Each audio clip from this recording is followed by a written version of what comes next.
Good afternoon. It's great to see so many friendly faces in here. Not that that's different than normal. I'm obviously referring to the children around the room. We're really excited and very glad to welcome the kids of the press corps to the White House today.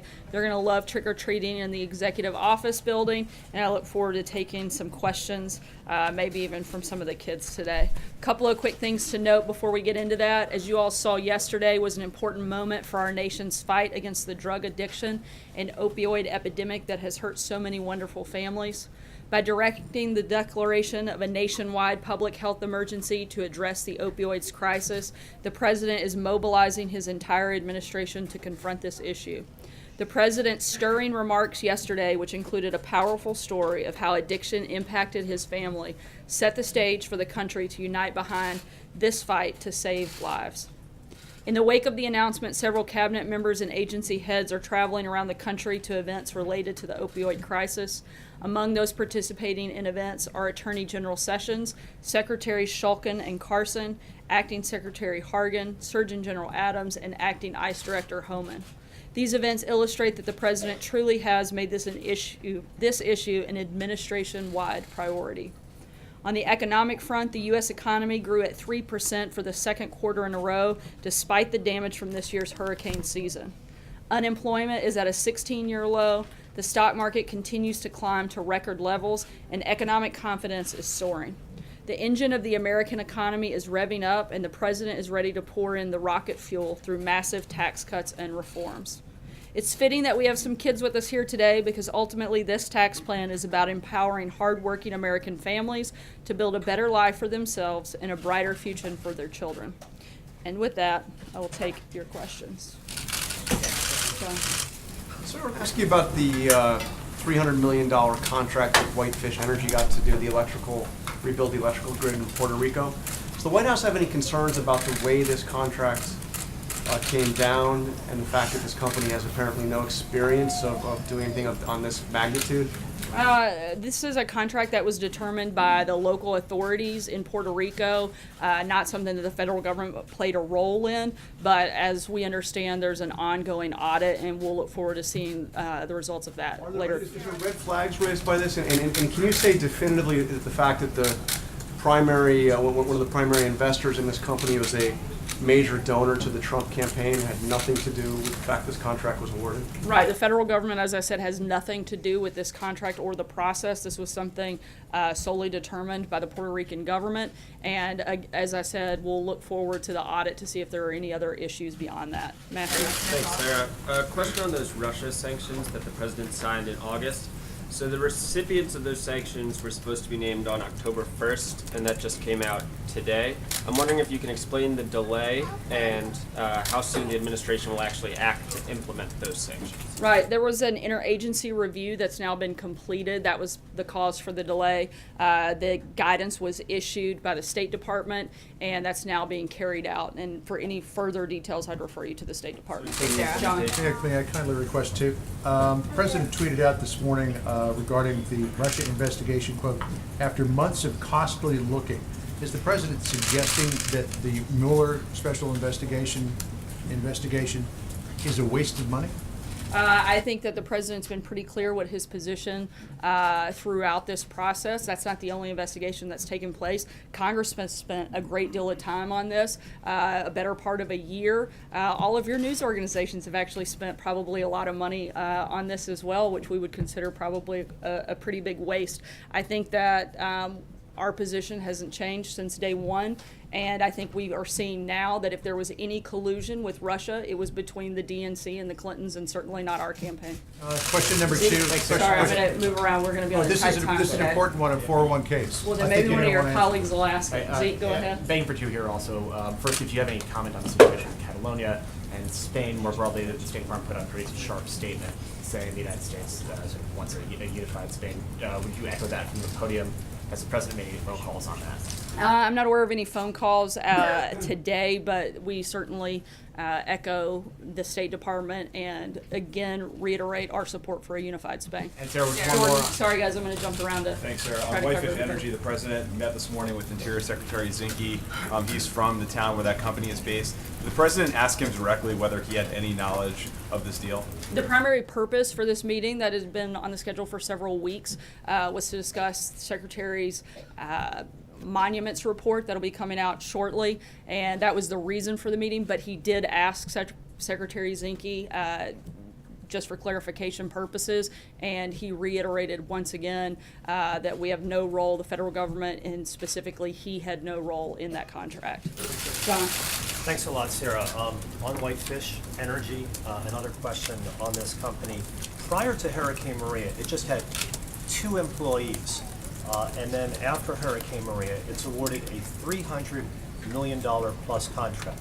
I realize that you said this was a contract that was awarded by officials in Puerto Rico, but would you acknowledge that doesn't look right just on the surface of things? Look, I'm not going to comment before the audit is conducted, but we certainly look forward to seeing the results of that. And once again, this was a state and local decision made by the Puerto Rican authorities and not the federal government, but we will look into the audit once it's published. The president has said there's a lot of corruption Sorry. in Puerto Rico. Would you think that this falls under that umbrella of corruption? Once again, I'm not perhaps? going to get ahead of the audit, but once we have that, we'll make a determination.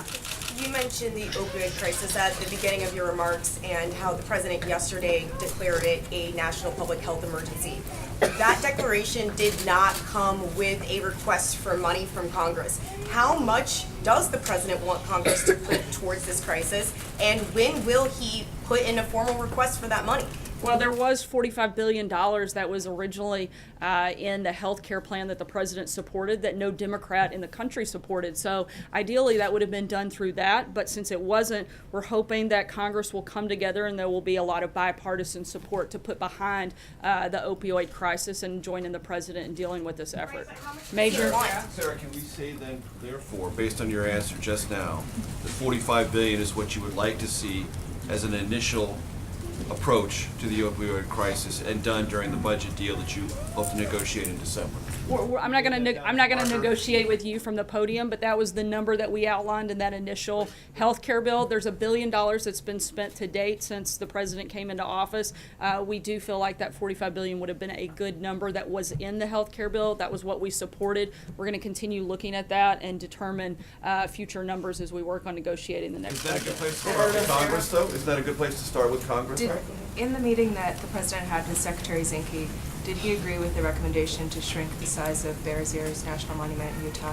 I'm not going to get ahead of the president's announcement on the specifics of that, but I can tell you that he will be going to Utah in the first part of early December, and we'll release more details at that point, if not some before. He also spoke with both Senators Hatch and Lee during the course of that meeting. Thanks, Sarah. Obviously, sexual harassment has been in the news. At least 16 women accused the president of sexually harassing them throughout the course of the campaign. Last week, during a press conference in the Rose Garden, the president called these accusations fake news. Is the official White House position that all of these women are lying? Yeah, we've been clear on that from the beginning, and the president's spoken on it. John? Yeah, thank you, Sarah. Last weekend, former President Jimmy Carter offered his availability as a go-between to the North Korean regime in the hopes of resolving the differences between this country and Pyongyang. He has a history with the family of the current leader in North Korea, meeting with his grandfather in 1994. Is the administration in contact with President Carter, and does it have any plans to use him as a go-between or an envoy to Pyongyang? I don't think that's part of our process at this time. If that changes, we'll certainly let you know. But that's not part of our current plan or thinking for how to deal with North Korea. Blake? Sarah, thanks. I'll ask the 401k question. See, you got friends helping you out. Helping my colleague. And you didn't think anybody here liked you, John. I've got John's back. Is the president considering dropping the amount of pre-tax contributions that Americans can put into their 401k? Currently, that's at about $18,000. It seems as if this whole issue is up for negotiation.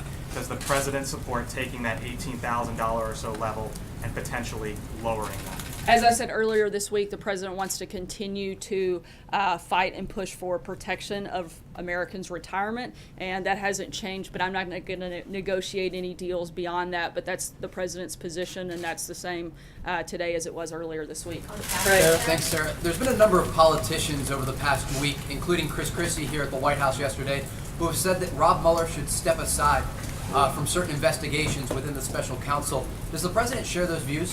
The president wants to see this completed. We think that we are continuing to see day in, day out as this investigation moves to completion, that as the same as it started, there's still no evidence of collusion between the president and anyone. If any collusion took place, it would be between the DNC and the Clintons. And I think we're starting to now see that all of the things that the Democrats had accused this president of doing, they were actually guilty of themselves. And I think that's a really big problem that should be certainly looked at. Sarah? Sarah,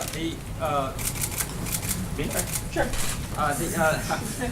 The lawmakers in Egypt are preparing a measure that would criminalize homosexuality with up to 5 years in prison. Will you condemn the measure? I'm not aware of the specifics of that, so I'd have to look into that before I could make a response, but we'll certainly be happy to check into it. So, Thank you, Sarah. At the risk of wasting my question, I'm going to ask you about the Fed. Since the last time you were up here, there have been a couple of reports.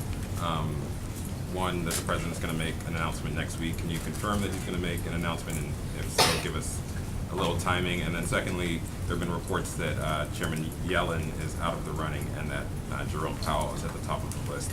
Can you confirm any of that? I can confirm that the president plans to make an announcement on that next week, but beyond that, I don't have any other details to add. No. Yeah. I want to ask you about a comment that Sebastian Gorka made on Fox News. I know that he doesn't work for the White House anymore, but he claims to be very still involved in knowing what's going on here. He was talking about the Uranium One deal and Hillary Clinton and said if this had happened in the 1950s, there would be people up on treason charges right now. This is the equivalent to what the Rosenbergs did, and those people got the chair. Think about it. Does the president agree with that statement? I hadn't even seen those comments. I'm not going to comment on Sebastian Gorka or validate that. I can tell you that we do think that there's a lot of cause for concern regarding that deal, and we certainly think it should be looked into, but I can't comment beyond that on somebody outside the administration's comments. Jessica? Question on the president's upcoming Asia trip. Can you talk a little bit more about the criteria that you used to decide which of the many multilateral meetings that he attended? And can you confirm that he's not going to be at the East Asia Summit and why? He is participating in, I know, at least the opening ceremony and some of the other parts of that event. In terms of the specifics, we're going to do a full and more detailed briefing on that next week. And so I'll wait till we get to next week because the final details of some of those things are still being worked out. Olivia? Thanks, Sarah. The president said on Twitter that he congratulated Chinese President Xi on his extraordinary elevation. Does the president have any misgivings either the way that elevation occurred or its potential impact on American interests in Asia? Not that I'm aware of. No. I was wondering, why did the president involve himself in the Uranium One investigation? Are you trying to gin up your own Russia investigation to rival the one up on Capitol Hill? And where is the president's evidence that Hillary Clinton colluded with the Russians, as he tweeted this morning? In terms of the president being involved, I'm not aware of any specific involvement. The president has pushed for transparency, if that's what you're referring to when dealing with Congress. I know that's probably something new for a president to actually push for transparency, but that's what he's done, and that was the purpose of what he was trying to do in that process. How about evidence of collusion that Hillary, Sarah, no, the president made a charge that Hillary Clinton I think I've addressed that pretty thoroughly. Mike, go ahead. So you're saying that Hillary Clinton I'm saying that I'm calling on your colleague. Okay, well, you didn't really address that question. The PAC affiliated with Majority Leader, Senate Majority Leader is attacking Steve Bannon. If the White House has an opinion on that, is Mr. Bannon fair game? Is he still viewed as helpful to the president's cause? And has the president had any success talking Steve out of some of the backing him off some of the incumbents, as he suggested in the Rose Garden? In terms of how a PAC spends their money, I would direct you to them. I'm not going to answer for them any more than I can even answer for the president's PAC, as we don't comment on political situations or contributions from the podium. Sarah. Deb. Hi. Sunday, it's going to be the 1 month anniversary of the Las Vegas shooting, 4 weeks. The shooter enhanced speed of his fire by using bump stocks. At first, you didn't want to comment on that, but I'm curious to know, does the president think the ATF should prohibit their sale? Is he going to ask them to? Does he think only Congress can do it? Or does he think that bump stocks are not the problem and that there's no need? He has asked that process be reviewed, and we're waiting on some of the details of that to take place, but a decision hasn't been finalized on that. But we are looking at that and certainly under review. I'm going to cut us a little bit short today, and I have one last announcement that I wanted to make. The president asked me to let all of you know, those of you that have your kids here for trick-or-treating, before they go over to the executive office building for trick-or-treating, he's invited them to come into the Oval. So if you would like to have your kids participate, please meet us here, and we'll walk them over shortly, and then give them back to you so that you can sugar them up and take them home to your house to run wild. Thanks so much, and have a good Friday.